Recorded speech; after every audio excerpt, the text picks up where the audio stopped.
Chavre, how are you? I hope everyone is gesund, stark, und freilich, begashmis und beruchnis. I hope everyone is healthy, strong, and happy physically and spiritually. As usual, since the war started, we added tzedakah. So first of all, here is tzedakah. We're giving tzedakah, gdeilah tzedakah, shemakareves segula, in the honor of this tzedakah. Mashiach should come now. We're also saying a prayer. I just want to say we started the Rebbe's new kapitel. This week was Yud Aleph Nisan, the birthday of the Rebbe, and there's a kapitel we started now was kapitel Kuf Chaf Daled 124. And I want to tell you, anybody who's feeling down or needs an injection to be uplifted and inspired, just read Psalm 124. It's amazing. So we mentioned this already last week. It's all about empowerment and survival and overcoming all adversity, the triumph of any challenge. So one of the psukim there is Baruch Adinoi Shalei Nisananu Teref L'Shineim. Baruch Hashem. That's Baruch Hashem. Thank Hashem. Thank you Hashem. Blessed is Hashem, who did not make us quarry for their teeth. So we have the enemies. And the point is, we're in the jaws of the crocodile. We're in the jaws of the lion. And even we're in the jaws. And the teeth are already surrounding us. That's how close we are to the danger. Nevertheless, Hashem saves us all the time. As we say by the Haggadah, Shal Pesach, now's not the time to get into it, but this year it's been repeated so many times. V'hi sha'am delanu v'laviseinu, that b'chol dei v'der, oim demaleinu l'chaliseinu v'akadosh baruch hu matzilenu miyodam. That's one of the central themes of Pesach, how a Jew is a different category. The lamb surrounded by 70 wolves. And it's astonishing that in the Haggadah that was written thousands of years ago, they put in this V'hi sha'amda, and it is as true today as it ever was before, without a shadow of a doubt. So Baruch Hashem, thank you Hashem for the Jewish survival, the Jewish power, the Jewish endurance, etc. Read the kapitel. So we did charity, we said a prayer, now we'll get to the Parsha Shavua. Today, first off is Yud Gimel Nisan, which is the Yemi Lula Stalkus of the Tzemach Tzedek, the third Lubavitcher Rebbe. So I immediately want to bring down his blessing to everybody. The Chol B'nai Yisrael B'chol Makom She'em should get blessed in the merit of the third Lubavitcher Rebbe, the Tzemach Tzedek.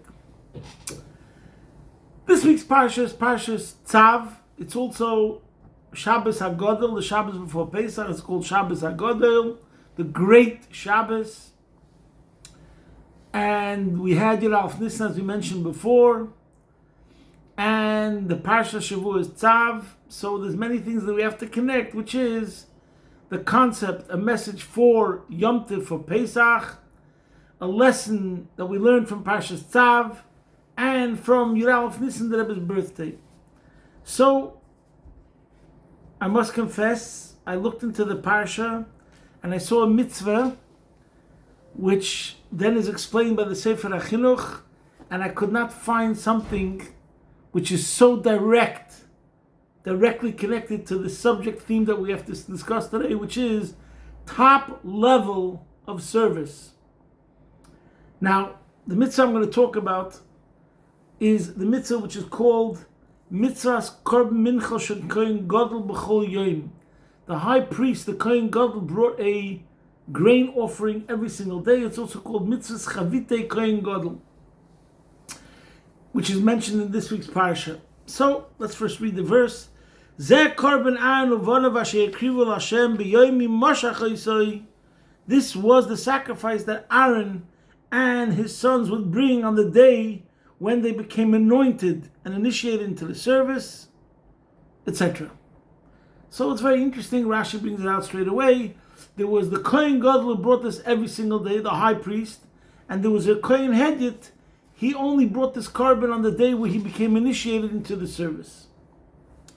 Now, there is a Sikha of the Rebbe in chapter 22 of the Sikhas, which talks about a very famous debate whether this carbon is considered a Korban Tzibur or a Korban Yachid, which fits very much also with the idea of what a leader is.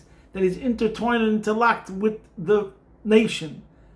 We're not going to get into that sikha. Today I'm going to speak about another sikha, and I'll tell you soon where I took it from.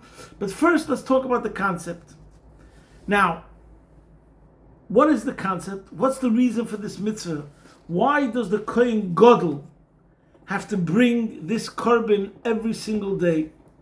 And over here, the Sefer HaChinuch, which I never discovered the Sefer HaChinuch before, and I love the Sefer HaChinuch, but this one I didn't know about, and I'm so happy that I found it. It is so amazing. And he writes as follows. That's what I'm going to read it to you inside.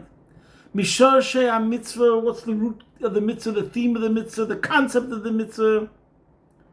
Lefi Kohen HaGodel, because the Kohen HaGodel hu hashliach.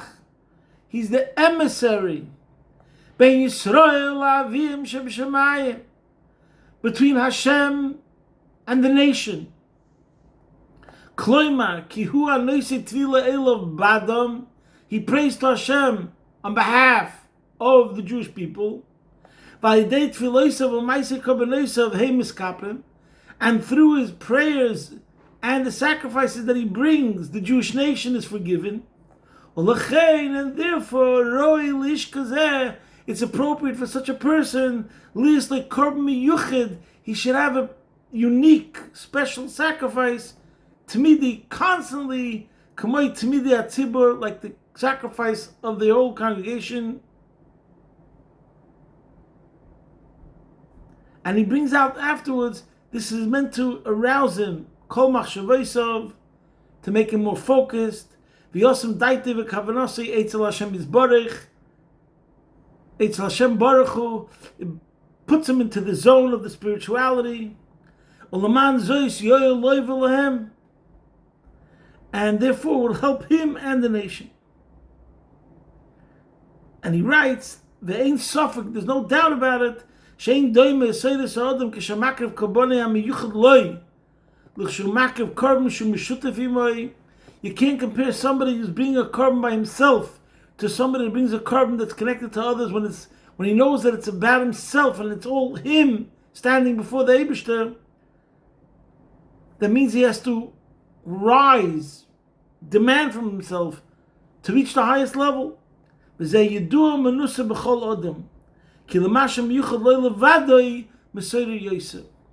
somebody thinks about something which is specifically directed to him and demanded of him, that inspires him in an incomparable way, than of something that he feels is demanded from everyone. And the Chinuch writes, you won't have to elaborate. So, the Abarbanel writes it a bit differently, and I'll tell you what he says. The Abarbanel mentions that if the Kohen Gadol is going to bring atonement for the rest of the nation, so he has to have an atonement himself. Because the one who is going to bring atonement, he himself has to be atoned, so to speak. A person himself is in the dirt, can't bring cleanliness to somebody else, so to speak. But either way, whether we learn the pshat like the Abarbanel or according to the Chinuch, that he himself is the messenger, he himself is the conduit, the Kohen Gadol, so therefore he has to be always on the highest spiritual level. It comes out to the same point, which I want to talk about today, which is connected to Yud Aleph Nissen. First off, what is a tzaddik? What is a rebbe? So, and what is a leader? And how do we see in this mitzvah the number one ingredient which is demanded of every leader and every great person? And we spoke about it many times, and that is humility. If we know of a leader that doesn't have humility, then he's not really a leader. And he's not really a great person. I'm sorry, we're talking the Jewish definition. And that's the point over here. Here the Torah informs us, the Kohen HaGadol, he's the one who has to bring this korban every single day. And this korban is definitely something where he's making a reckoning, an inner reckoning. And that's what, according to the Chinuch, means he's looking inside himself, how to become closer and to become aroused. he has to arouse himself spiritually before he can arouse the nation. That's exactly what the carbon is. Every single day, the Kohen Gadol, the highest spiritual person, has to once again arouse and ignite that feeling inside of himself of going stronger, of going higher, of demanding even more from himself. So it's the ultimate humility. He's standing before Hashem, offering a sacrifice, bringing himself closer, and obviously it makes him even more humble. And the idea is that he's not perfect, and especially according to the Ramban, according to the Barbanel, that he has to worry and think all the time that he should be in a state of atonement in case he did anything wrong. So the lashon of the chinuch is unbelievable. And here we see the idea of people sometimes who don't know anything about Yiddishkeit, and they talk about the idea of a Rebbe or a leader, and they say, wow, he gets so much respect. People surround him, and he has so many people that are under him. They don't know the first thing about Jewish leadership. As the Pesach says, Vayaminu b'Hashem, the nation believed in Hashem, Uva Moshe Avdoi. We're calling Moshe a servant of Hashem. The whole reason why the nation respected Moshe Rabbeinu, because they saw him as a servant of Hashem and as someone who serves the people. So the idea is that Moshe Rabbeinu is completely selfless, and he's a role model of selflessness. And because he's a role model of selflessness, therefore he brings us closer to the Hashem. And this is the idea, by the way, this is what I'm going to say, the Sikha the Rebbe, in Chelik, I think it's Chelik Yutes Shreiftim, where the Rebbe talks about the idea of the leader as being the mind, the head, and the heart of the Jewish people.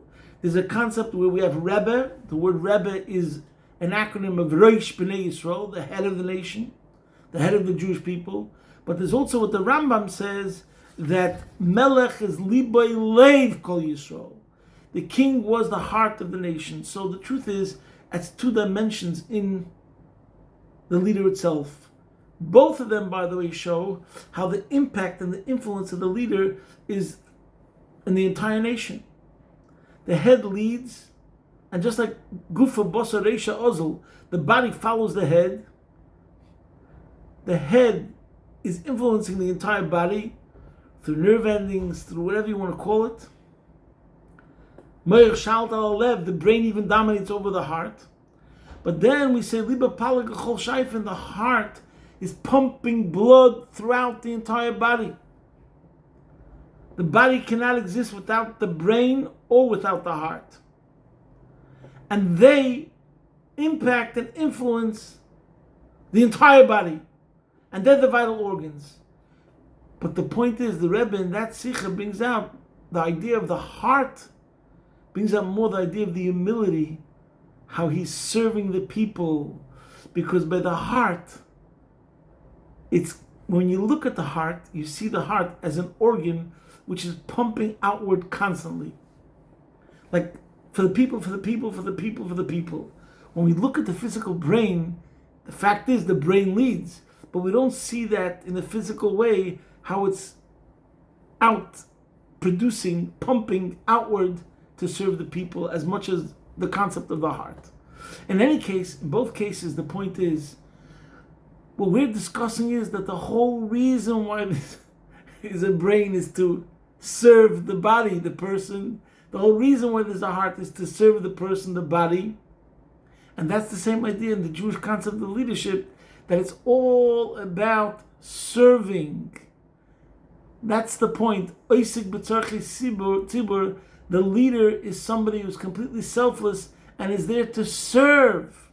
Not that he lords over other people. Now, what does this have to do with us? First of all, let's talk about the lesson that we have to take in our own life.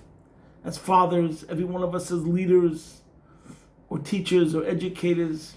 So the first thing you have to know is you have to be a role model. That's what we learned from this mitzvah of bringing the carbon of the Kohen Gadol every single day. Many parents went by the Rebbe for dollars, and they asked the Rebbe about, a bracha of something. How can I bring my kids closer to Judaism? And the Rebbe, without fail, I can't even think of one time that the Rebbe didn't tell the person the best way is by being a role model. Not by instructing, not by commanding, but just by being a role model. Be a living example. Don't practice what you preach. So don't preach so much, just practice it, and that will influence your children in the most powerful way. Now, the same thing we see by the Rebbe, obviously the Rebbe demanded from himself, and that brought out the best of all the people that were the Hasidim. If you have a leader that's standing on his feet for I don't know how many hours, 7 hours on a Sunday morning, and distributing dollars to people, and meanwhile he's fasting, he's just having drinks of water or liquid. He drank before he went to the oil to visit the grave of the holy site of his father-in-law. So he was standing on his feet at the age of 85, 90, distributing dollars to thousands of people with all the patience in the world, not telling one person no, but listening to whatever they have to say and giving them a blessing.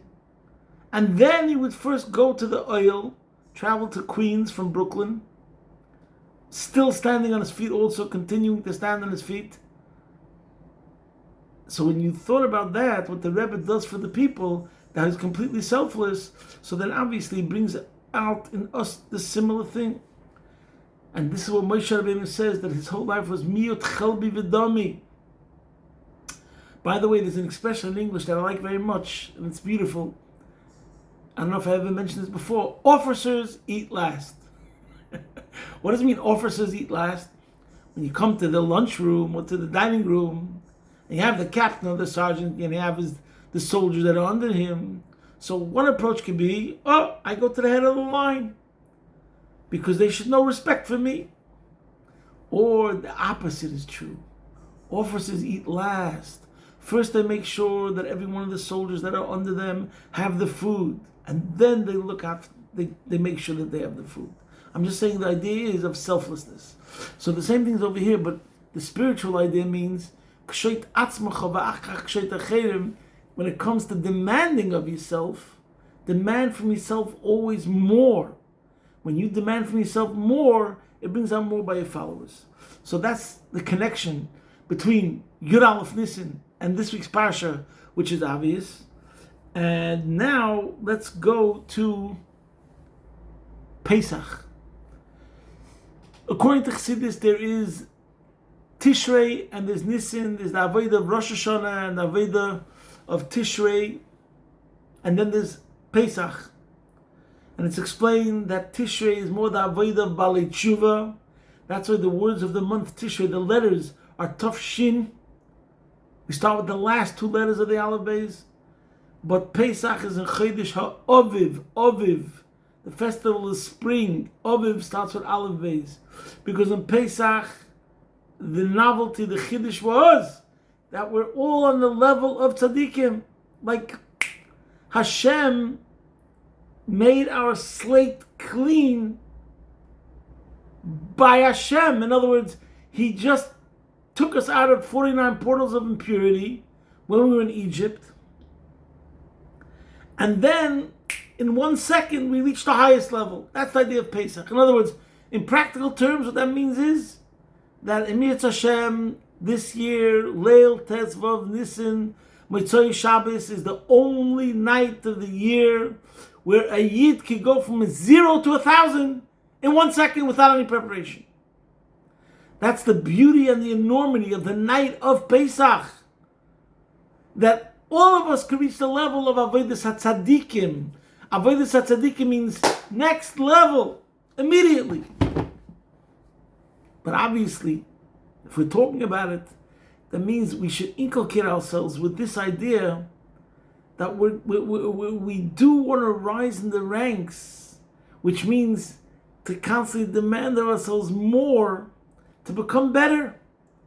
So we're going to cry out to Hashem to help us on the night of Pesach, because that's special. It's Avodas HaTzadikim, without years and years of work. And it happens. Miracles happen on that night. But at the same time, the lesson is that we're interested in spirituality, and we're interested in climbing in spirituality, and we're interested in rising more and more and greater. Not because I have to become a general, but because it means to get closer and closer. Like we're talking about the mitzvah of the Kohen Gadol, every single day is bringing a korban. Okay, so that's what it says about Pesach, and I think there's a word that I once repeated before from the Kotzke, which I love very much, and it says, "Upasach Hashem ala Pesach." What does it mean in the verse that Hashem passed over the doors? So the literal meaning is Hashem passed over the doorways of the Jewish people, and there was nobody died from the Jews on the night of Pesach. The Kotzke said, "Apel Shavot, Upasach Hashem skipped over, he passed over ala Pesach, over the rule that he himself made, which Hashem says, Pischuli kechudish hamachat, open for me up the hole of a needle, and I will make it greater." So it means that the rule is you have to do something. If you do something, then I'll do the rest of it. The night of Pesach, Hashem overrides even that rule. Even if you did nothing, Hashem will still do something epic for you. But we have to connect to that spirit to realize what the night of Pesach is. Wow.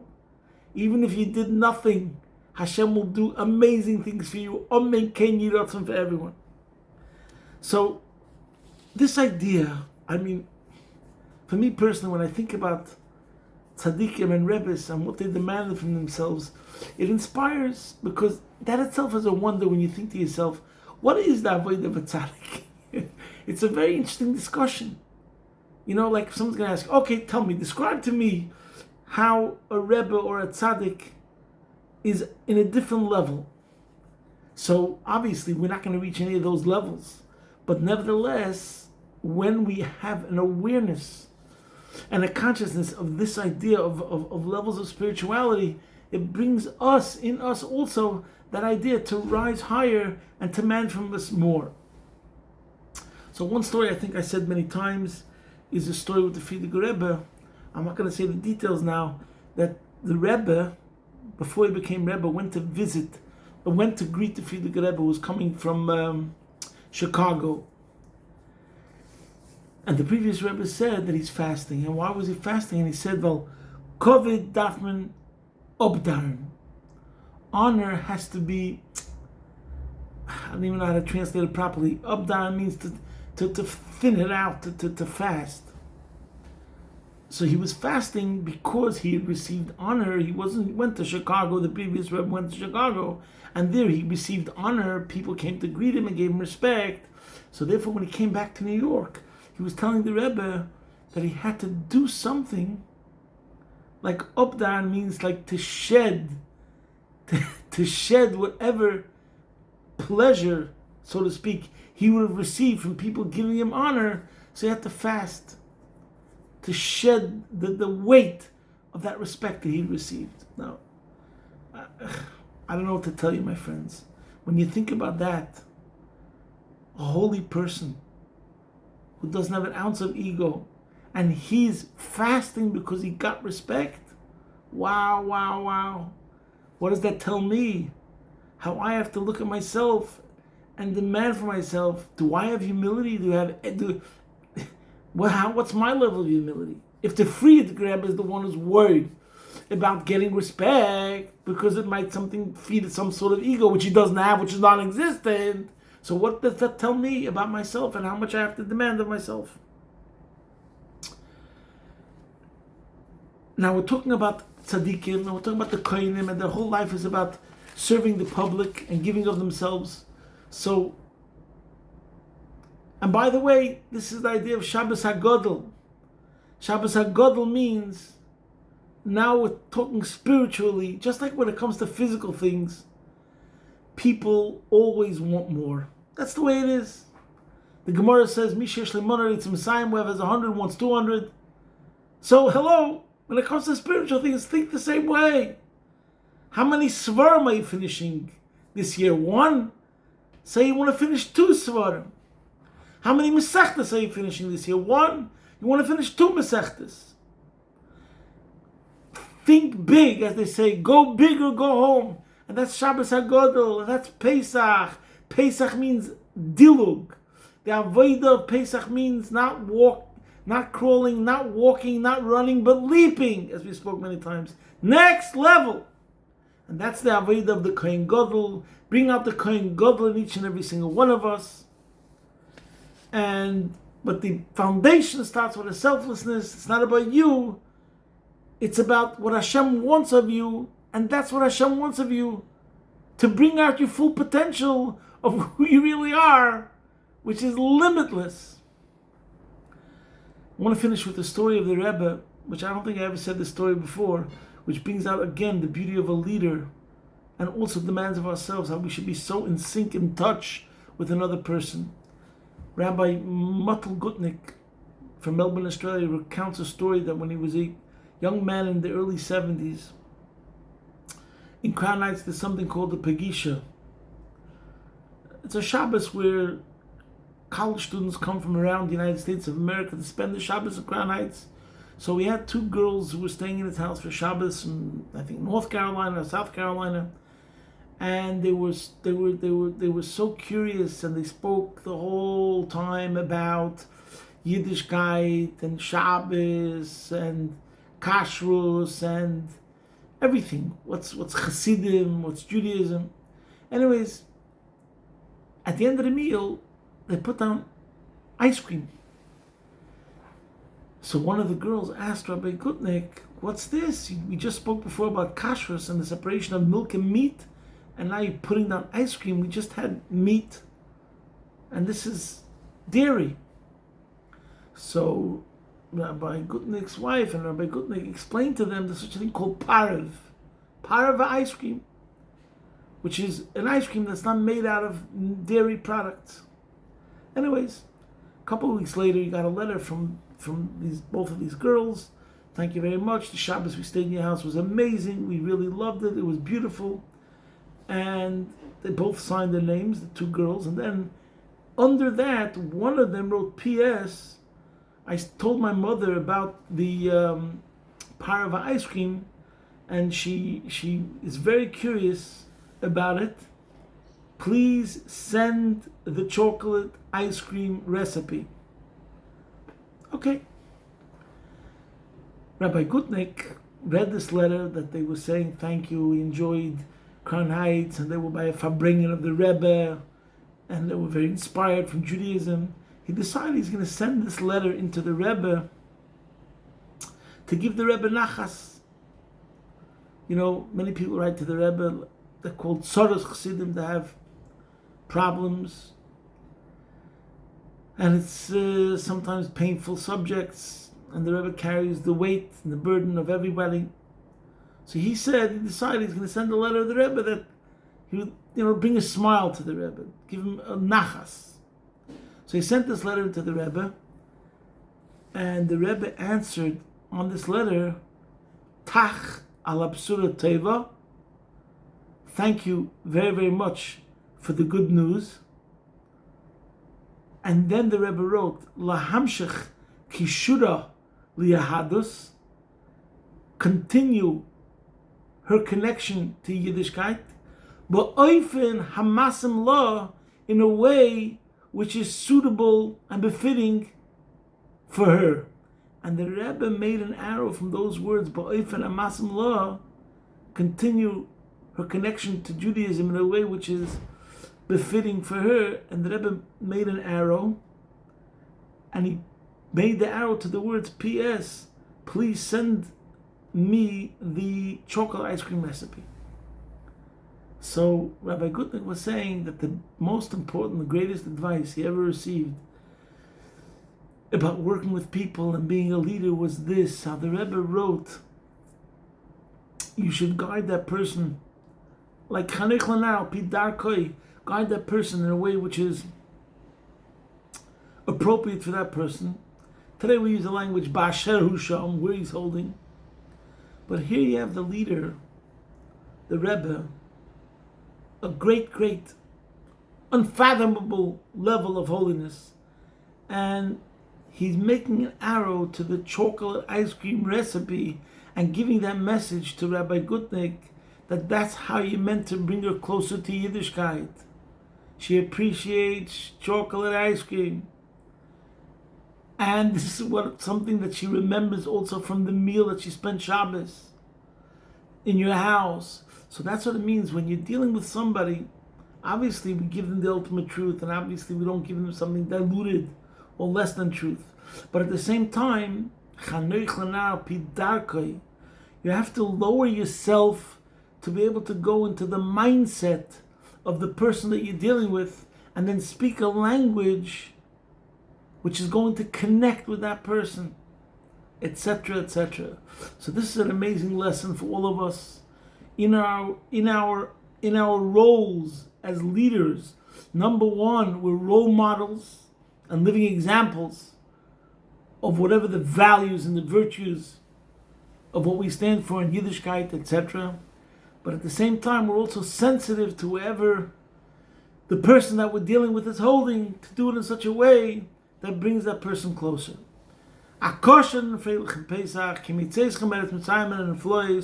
We should all be redeemed and liberated from any worries, any anxieties, any tension, whatever it is, at every single level.